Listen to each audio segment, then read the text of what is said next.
Imagine waking up, putting on a headset, and instantly stepping into your office, your gym, or even a beach in Bali without leaving your bedroom. What if virtual reality wasn't just for gaming, but the way we lived every single day? Today, we're exploring a future where VR isn't a novelty, it's our new normal. Virtual reality has already moved far beyond gaming.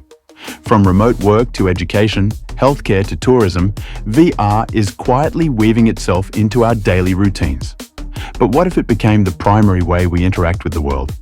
The shift would be as big as the jump from landlines to smartphones, only faster and far more immersive. Picture this. You wake up, slip on your VR headset, and your bedroom transforms into a serene mountain cabin. Your morning meeting? Held in a virtual boardroom where your colleagues' avatars feel almost real. Lunch break? You teleport to a Paris cafe with friends from 3 continents.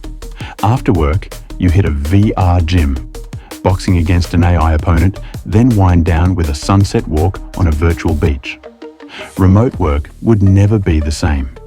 Instead of flat video calls, VR could give us 3D workspaces where we can walk around, brainstorm on virtual whiteboards, and read subtle body language cues from avatars.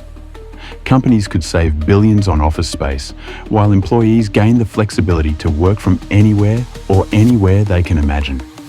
Classrooms could become portals to anywhere in history or science.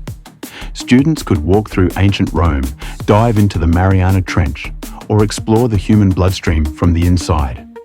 Professional training would be safer, faster, and cheaper. Surgeons could practice complex procedures in VR.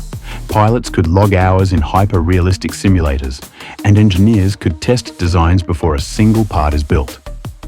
Social VR platforms could replace social media as we know it. Instead of scrolling through feeds, you'd meet friends in virtual spaces, from concerts to movie nights to casual hangouts. Entertainment would be fully immersive. Imagine watching a film inside the story, or attending a live sports match from the best seat in the stadium without leaving home. VR could revolutionize healthcare. Patients could receive therapy in calming virtual environments. People with mobility issues could explore the world, and fitness could become a game you never want to quit.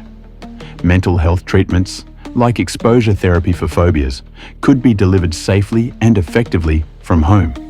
But living entirely in VR wouldn't be without risks. Physical health concerns like eye strain, reduced mobility, and posture issues could rise. Socially, we might risk losing touch with the physical world. And then there's the question of privacy in a fully virtual life. Every movement, gesture, and conversation could be tracked.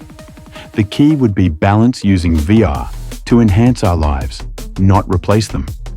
The technology could give us incredible freedom, but it's up to us to decide how much of our reality we want to make virtual.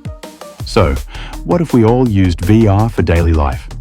The answer is both thrilling and cautionary. It could connect us in ways we've never imagined, or disconnect us from the world we know. The future is coming fast. The question is, how real do we want it to be?